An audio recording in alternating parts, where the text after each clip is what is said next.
If you're familiar with the Java language, then I'm sure you've heard of the JIT. In Java, the just-in-time compiler is an optimization technique used within the Java Virtual Machine's execution engine. It dynamically compiles frequently executed Java bytecode, hot code, into native machine code at runtime, reducing the need for interpretation and significantly improving performance. Just-in-time compilation occurs while the program is running rather than being pre-compiled, which allows the JVM to finally optimize the code based on runtime information. The JVM identifies frequently executed code using hot code detection and prioritizes it for compilation and optimization. By converting hotspot code into machine code and optimizing code execution paths, inlining, loop unrolling, etc., JIT significantly improves program efficiency. Today, we will discuss this key technology, just-in-time compilation.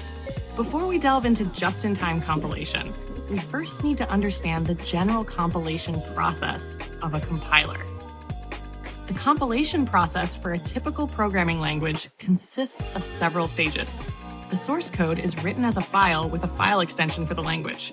The lexical analyzer reads the source code and converts it into a series of tokens, which are the smallest semantic units, such as keywords, identifiers, literals, and operators. The syntax parser receives the tokens generated by the lexer and organizes them into a syntax tree, which visually represents the structure of the source code. The semantic analyzer checks the syntax tree for semantic errors, such as type checking, variable declarations, and scope resolution, to ensure that the code conforms to the rules of the language. The compiler converts the syntax tree into an intermediate representation, which is a lower level but easier to optimize and convert to machine code. The optimizer improves the intermediate representation through various techniques such as constant folding, dead code elimination, and loop unrolling, aiming to improve execution speed and reduce memory usage. Ultimately, the code generator converts the optimized intermediate representation into target machine code or bytecode. Depending on the target platform, generating native machine code or bytecode for virtual machine execution. The resulting machine code or bytecode is then executed by the target machine or virtual machine, ensuring cross-platform features. Java's cross-platform capability relies on compiling the source code into platform-independent bytecode, which then runs on any platform on which the JVM is installed. Traditionally, the JVM interpreter executes Java bytecode instruction by instruction, but this approach has performance limitations that are greatly alleviated by the JIT compiler. The core idea of the JIT compiler is that during program execution, certain code is called frequently, and the JIT compiler compiles this hot code into native machine code that can be executed directly on the hardware, reducing the overhead of line-by-line interpretation. The source code written by Java developers is first compiled into bytecode by the Java compiler. Bytecode is a platform-independent intermediate representation that cannot be executed directly on hardware. When the program starts, the JVM loads the bytecode into memory and starts the interpreter to interpret the bytecode for execution. The JVM contains an internal hotspot profiler, which monitors program execution and identifies hot code that is frequently executed. Once the hotspot code is identified, the JIT compiler compiles it into native machine code and caches the result. The next time the same code is executed, the JVM will run the compiled machine code without having to interpret it again. The JIT compiler does more than simply convert bytecode to machine code. It also applies a variety of optimization techniques at runtime, such as inlining methods, constant folding, and redundant code elimination. Using information gathered at runtime, such as memory layout, call frequency, etc., the JIT compiler is able to make more efficient optimization decisions, which is an advantage that static compilers cannot match. The JVM uses a tiered compilation strategy, which integrates the functionalities of both the client compiler, C1, and the server compiler, C2. This allows for a balance between fast startup and peak performance. The client compiler focuses on startup speed and local optimization, with the goal of generating high-performance code quickly. In the case of the hotspot virtual machine, for example, there is a built-in client compiler called the C1 compiler, which has a very fast startup speed. The C1 compiler performs the following tasks. The C1 compiler performs basic bytecode optimizations such as method inlining and constant propagation. The C1 compiler converts bytecode into a high-level intermediate representation called HIR. With the help of HIR, the compiler can implement local optimizations, such as redundant code elimination and dead code removal. After completing the HIR optimization, the C1 compiler converts HIR to LIR, a representation that is closer to machine code. At this stage, the compiler performs low-level optimizations, such as register allocation and peephole optimization. Peephole optimization is the process of checking and replacing a small section of instructions during the machine code generation phase, e.g., optimizing the 2 lines of instructions into 1. This completes the same operation with only 1 instruction, thus improving execution efficiency. The server compiler focuses on optimizing long-running background programs and employs more thorough global optimization strategies. There are 2 main types of server compilers in the Hotspot VM, C2 and Graal. The default server compiler in Hotspot is the C2 compiler, which optimizes using a graph data structure that combines control flow and data flow, called the ideal graph, which reflects the dependencies between data flow and instructions in a program, and simplifies some of the global optimization steps involving code block drift. While parsing bytecode, C2 adds nodes to an empty graph, each corresponding to an instruction block. After the graph is constructed, global optimizations are performed in conjunction with information gathered at runtime, and the ideal graph is converted to a mock node graph that is closer to the machine level, from which the final machine code is generated. Since JDK 9, Hotspot has integrated a new server compiler, the Graal compiler. Compared to C2, the Graal compiler has the following key features. It collects runtime information during interpreted execution and aggressively optimizes execution paths that are likely to be taken based on strategies such as branch prediction, often outperforming C2 in peak performance. The Graal compiler is written in Java, which allows it to directly utilize the JVM's memory management mechanisms, avoiding the memory management complexities common in C2. The Graal compiler introduces more sophisticated inlining strategies, loop optimizations, and other techniques to produce more efficient code in some cases. Graal has been enhanced with escape analysis, which helps with better on-stack allocation and lock elimination, thus improving overall performance. In addition to being used as a JIT compiler, Graal also supports AOT compilation, which helps reduce the startup time and memory footprint of Java applications. The Graal compiler can be enabled with the JVM parameter XX, unlock experimental VM options, XX plus use JVM CI compiler, allowing it to replace or work alongside the C2 compiler in Hotspot. Java 7 introduced tiered compilation, which combines the advantages of the C1 and C2 compilers to balance startup time and peak performance. Layered compilation divides the execution state of the JVM into 5 levels, each with a different compilation strategy.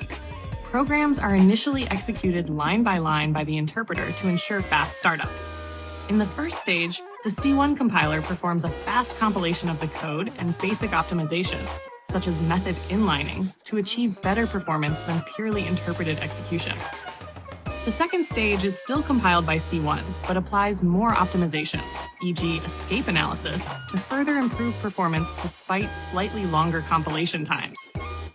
In addition to optimizations, C1 collects detailed runtime data, e.g. branch frequency, hot code information, for subsequent C2 compilation.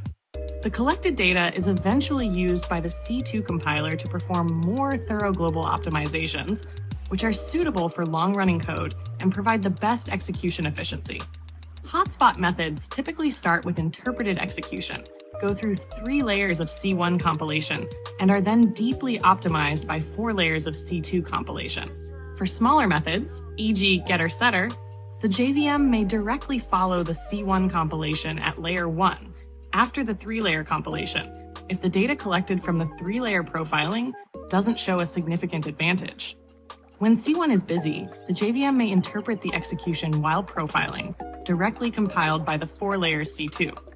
When C2 is busy, in order to minimize the performance loss of 3-layer compilation, JVM will perform 3-layer compilation after 2-layer compilation. If the compiler uses aggressive optimization, e.g., based on branch prediction, once the prediction is wrong, it will trigger a counter-optimization and go back to the interpreted execution phase. By applying different optimization strategies at different stages, layered compilation ensures both fast startup and peak performance over long periods of time. Since JDK 8, the JVM enables layered compilation by default. JIT compilation is triggered by the number of method calls and the number of loopback edges executed. A loopback edge is a concept in control flow diagrams that is simply the part of the code where instructions jump backward. The above code, when compiled, produces the following bytecode. In this case, the bytecode instruction with offset 18 will jump back to the position with offset 4. During interpretation, each time this goto instruction is executed, the JVM will add 1 to the loopback counter of the current method. And JIT compilation will be triggered when the number of method calls and the accumulated number of loopbacks exceeds the threshold set by the parameter XX compile threshold. C1 defaults to 1500, C2 defaults to 1000. With layered compilation turned on, the ByteXX compile threshold parameter will no longer be in effect directly, and the JIT trigger will be based on the following conditions. The number of method invocations is greater than the threshold specified by the NIDAS tier invocation threshold parameter multiplied by a factor, or the number of method invocations is greater than the threshold specified by the parameter NIDAS tier invocation threshold multiplied by a factor.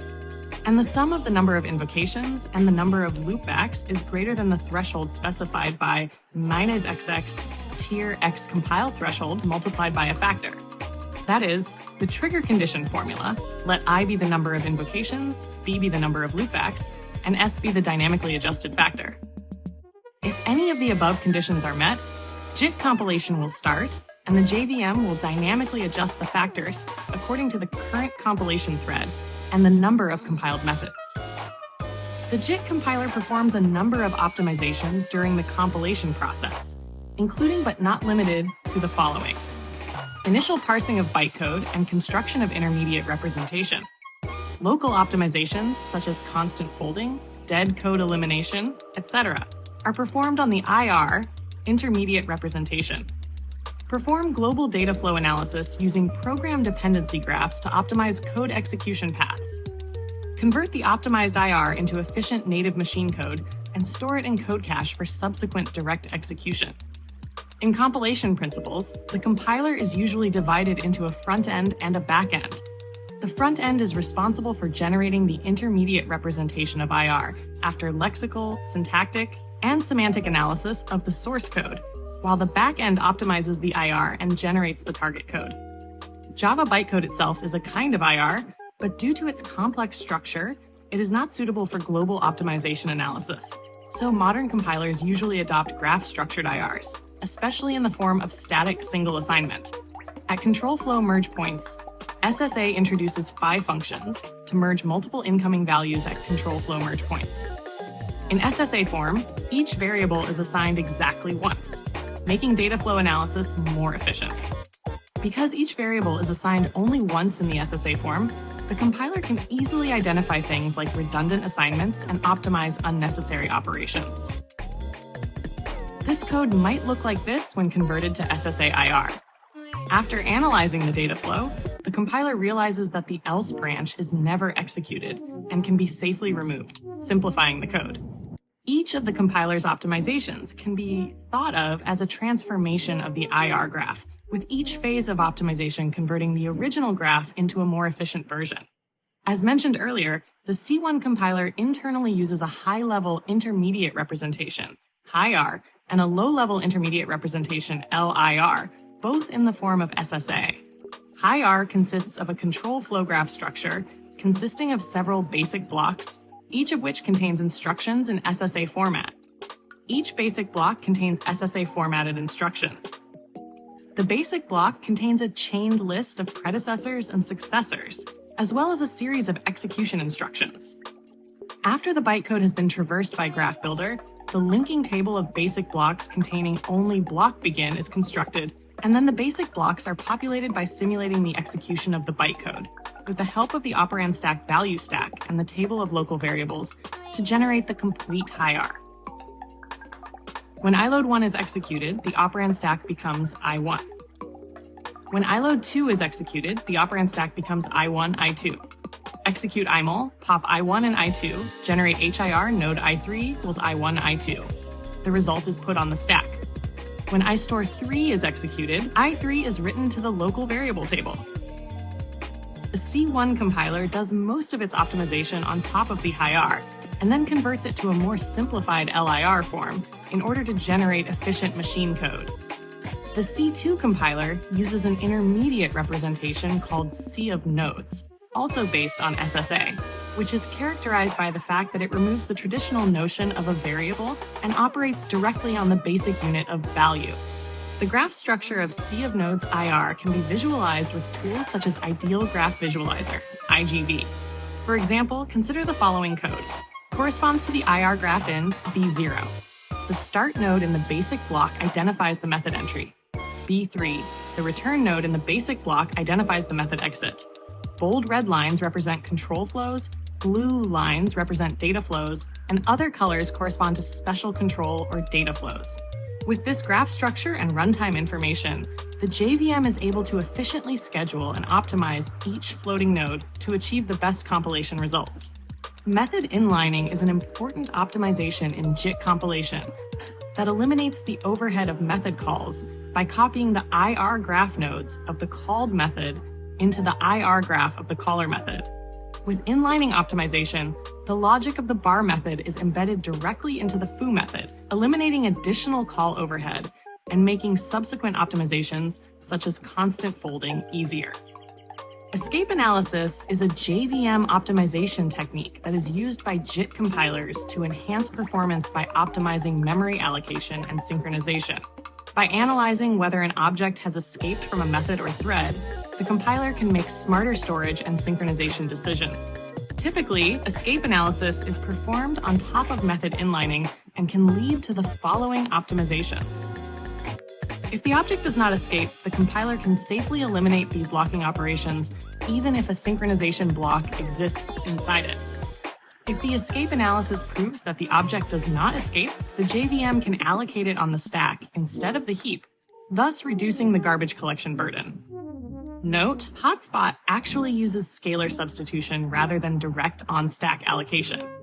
Scalar substitution breaks down an aggregate object into its individual fields, and if the object doesn't escape, its fields can be treated as separate local variables for optimization, improving register allocation efficiency and reducing memory allocations. In the above code, the foo and bar objects do not escape the example method. So, the following optimization, in the form of pseudocode with scalar substitution, can be performed. In this way, objects that would otherwise be allocated on the heap are broken up into separate local variables, saving memory and reducing garbage collection pressure. Peephole optimization is a local optimization technique that scans the generated intermediate code for patterns that can be replaced with more efficient instruction sequences. For example, for the following expression, after strength reduction optimization, the compiler may convert it. Here, the same effect, but with more efficient instructions, is achieved by using shifts and addition instead of multiplication. Register allocation, on the other hand, is a technique for assigning frequently used variables to CPU registers at compile time. Since registers can be accessed much faster than memory, proper register allocation can significantly speed up a program. The register allocation technique is widely used in C2 compilers to improve the execution efficiency of generated machine code by mapping variables into a limited number of physical registers. After peephole optimization and register allocation, the program is finally converted into machine code and stored in code cache for direct execution. JIT compilation is one of the core technologies of the Java virtual machine to achieve high performance. It achieves a perfect balance between performance and cross-platform features by compiling hot code into native machine code on the fly at runtime and combining it with a variety of dynamic optimization techniques. Although JIT compilation may introduce startup latency and some memory overhead, the performance improvements it provides in most application scenarios make it an essential tool for modern computing.